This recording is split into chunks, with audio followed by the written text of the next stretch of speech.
Donald Trump has $4 billion, lived in the White House, and owns skyscrapers across the world. But there's something he lost that all his money can't buy back.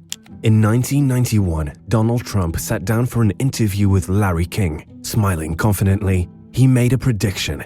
I could be the first presidential candidate to run and actually make money on it.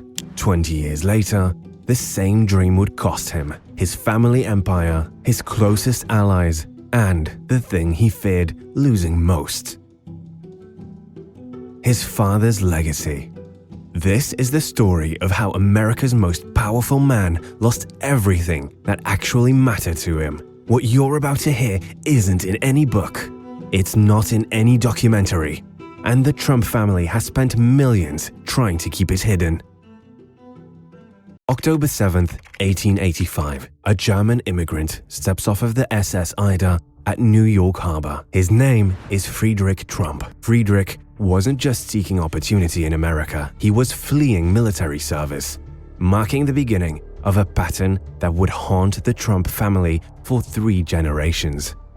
Friedrich arrived during America's Gilded Age. While Rockefeller and Carnegie built industrial empires, Friedrich Trump chose a different path. He headed west, following not the gold, but the gold rushes themselves. In the boomtowns of Seattle and the Yukon, Friedrich built hotels and restaurants. Some called them brothels, catering to desperate men chasing dreams of gold. It wasn't prestigious work, but it was profitable. Within a decade, he'd amassed today's equivalent of $4 million. Then, in 1904, everything changed. Friedrich returned to Germany, hoping to settle down with his newfound wealth. Instead, German authorities discovered his military desertion. They gave him an impossible choice: forfeit his German citizenship or serve his delayed military duty. Friedrich chose America, a decision that planted a seed of shame in the Trump family line, a desperate need to prove themselves that would span generations. Enter Fred Trump, Friedrich's son.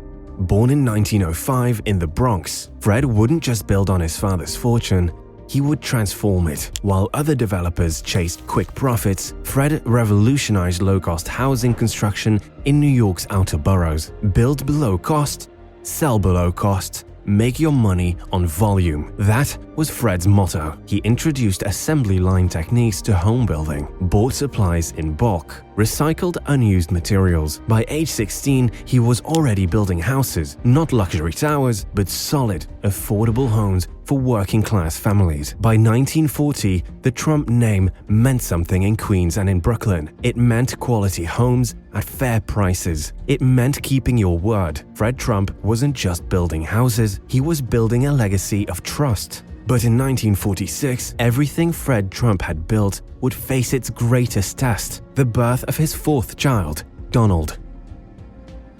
Queens, New York, 1959. A 13-year-old Donald Trump stands at his father's construction site. While other kids played baseball, Donald learned about concrete foundations and building permits, but his eyes were always drawn elsewhere, to the glittering skyline of Manhattan, visible but seemingly unreachable from their home in Queens. What happened next would set father and son on a collision course that would ultimately destroy everything Fred Trump spent his life building.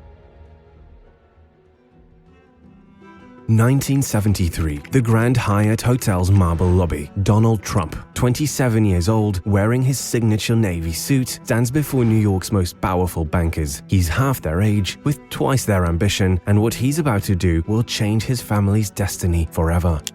New York City is dying. The Daily News captured it with their infamous headline, "Ford to City, Drop Dead." Crime rates have doubled. More than 1 million residents have fled to the suburbs. Grand hotels, like the Commodore, sit empty, their lobbies gathering dust.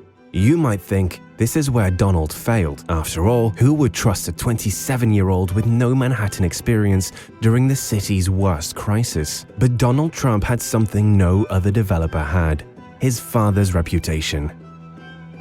"Gentlemen," Donald begins, his voice steady, "I'm going to transform the Commodore Hotel into the most luxurious hotel Manhattan has ever seen. The bankers exchange skeptical glances. The Commodore is losing $1.5 million annually. Its last renovation was during World War II. The building is literally crumbling. Then Donald played his ace. My father, Fred Trump, will personally guarantee every penny of this loan. The room falls silent. Fred Trump's name carries weight. His company hasn't missed a single mortgage payment in 50 years. His word is his bond. What the bankers didn't know, what even Fred Trump didn't know, was that Donald had already struck a secret deal with the city. He'd convinced Mayor Abe Beame to grant a 40-year tax abatement worth $160 million. In Fred Trump's modest office in Queens, the phone rings. It's Citibank's board calling to confirm the full guarantee. Fred pauses. This is the moment he could have stopped everything that was about to happen. Instead, he says yes. Not because he believed in the deal, but because he believed in his son. That single yes would have set in motion a chain of events that would ultimately destroy both their legacies. Because Donald Trump had just learned something dangerous. With the right story, the right promises, and his father's name, he could get anyone to believe anything. 1983. A cold January morning, Donald Trump stands atop his newly completed Trump Tower. 58 stories of bronze glass and gold-painted concrete pierce the Manhattan sky. At 37, he's achieved what no one else thought possible. He's no longer just Fred Trump's son. He's Donald Trump, Manhattan developer. While the press celebrates Trump Tower's opening, Fred Trump sits in his modest Queens office, reviewing a stack of loan guarantees. The numbers are staggering. Hundreds of millions in backing, all secured by the steady income from his outer borough empire. An empire built through aggressive expansion, clever manipulation of government housing programs, and controversial business practices that had already drawn federal scrutiny. What Fred Trump saw in those numbers would force him to confront the true costs of his own legacy. But why didn't Fred stop it? The answer lay in the business philosophy he taught his son from the beginning.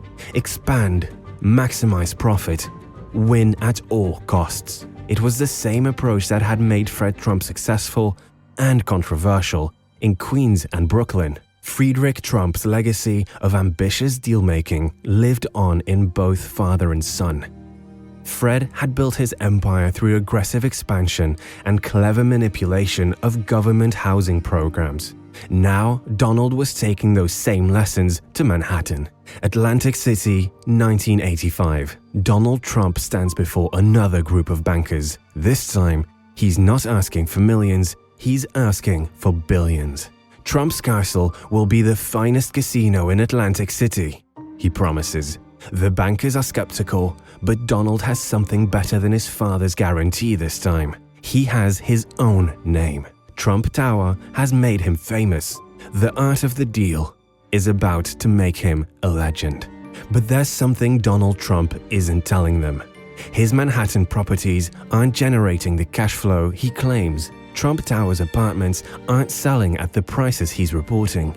And the foundation of it all, his father's outer borough empire, is being stretched to its breaking point.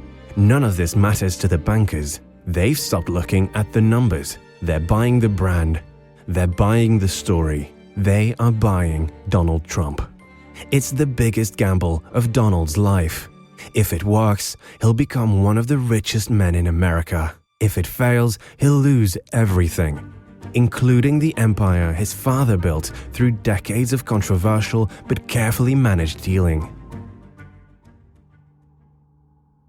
1990, Atlantic City. Donald Trump's casino empire is crumbling. The Trump Organization is $3.4 billion in debt. Interest payments alone are $300 million a year. And the banks are closing in. What happens next is documented in casino commission records.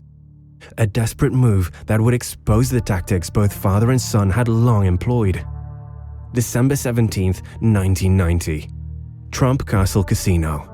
Fred Trump's lawyer walks through the doors, not to gamble, but to execute a last-ditch plan. Purchase $3.35 million in chips. Walk out without playing a single game. This wasn't gambling. This was a father's attempt to save his son's empire. An illegal loan disguised as a casino purchase. But here's what most people don't know. Fred Trump had spent decades mastering the art of pushing boundaries while maintaining plausible deniability. The steady rental income from thousands of outer borough apartments, income that Fred had built through aggressive business tactics and controversial practices, was now being pledged to back Donald's casino dreams. Every building in Brooklyn and Queens was becoming a chip in Donald's high-stakes game. The man who built his fortune navigating housing regulations and maximizing government contracts was now watching his son push those same boundaries in Atlantic City, like father, like son, but on a scale Fred never imagined. 1991. Trump Taj Mahal files for bankruptcy. 1992. Trump Castle follows. 1993. Trump Plaza goes under. Each failure exposes more of what both father and son had tried to hide. The aggressive tactics, the boundary-pushing deals, the complex financial maneuvers that had built their empire. Two versions of the same strategy were colliding. Fred's carefully managed pushing of boundaries built on complex but technical legal maneuvers, and Donald's more brazen approach, where the lines between aggressive business tactics and outright fraud became increasingly blurred. June 25, 1999. First Presbyterian Church in Jamaica, Queens. Donald Trump rises to deliver his father's eulogy. The church is packed with New York's real estate elite, but the old-time contractors and tenants who knew Fred Trump's tactics firsthand sit quietly in the back pews. Donald speaks of his father's success, his empire, his legacy. But what he doesn't know is how Fred built that empire. Through relentless expansion, aggressive business tactics, and a fierce determination to win at any cost. These were the real lessons he had taught his son. 2004. NBC Studios. Donald Trump sits in a golden chair, points at a nervous contestant, and delivers his signature line. "You're fired." The Apprentice transforms him from failed casino owner into the world's most famous businessman. Each week, millions watch as he plays the role of the brilliant dealmaker, taking his father's aggressive tactics and turning them into prime-time entertainment. The show makes Trump more famous than ever. But with each passing season, the real story of how Trump empire was built, through controversy, aggressive tactics, and careful manipulation of rules, fades further into history. Trump Tower's golden escalator.